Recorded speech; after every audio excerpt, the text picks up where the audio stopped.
ஒருத்தங்க சபையை விட்டுட்டாங்கனாலே அவங்க ஆண்டவரை விட்டு கொடுத்துட்டாங்கன்னு அர்த்தம். உலகத்துக்கும் வேலைக்கும் பணத்துக்கும் சம்பாத்தியத்திற்கும் உலக பிரகாரமான ஆசீர்வாதங்களுக்கும் கர்த்தரை விட்டு கொடுத்தவர்கள். நான் முன்னேறி காட்டுறேன்னு விட்டு கொடுத்தவங்க, நான் உயர்ந்து காட்டுறேன்னு விட்டு கொடுத்தவங்க, பணத்துக்கு ஆசைப்பட்டு இயேசுவையும் ஊழியத்தையும் விட்டு கொடுத்தவர்கள். பிரதிஷ்டை எப்படிப்பட்டதா இருக்க வேண்டுமா? எல்லாரும் சொல்லுங்க. புகழ்ச்சியை தாண்டின பிரதிஷ்டை. உலகத்துக்காகவும் புகழ்ச்சிக்காகவும் மேன்மைக்காகவும் பதவிக்காகவும் சொந்தம் பிரதிஷ்டையை விட்டு கொடுத்தவர்கள் எத்தனை பேர்? நல்லா பாத்தீங்கன்னா அங்க ராஜாவின் போஜனத்தை சாப்பிட்டவர்களும் அவங்க தெரிந்தெடுக்கப்பட்டிருப்பார்கள்.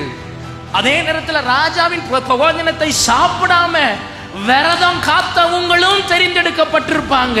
வித்தியாசம் என்னவென்றால் ஈவன் தானியேலும் அவனோடு கூட இருந்தவர்களும் தங்களுடைய பிரதிஷ்டையை பாதுகாத்து கொண்டாங்க.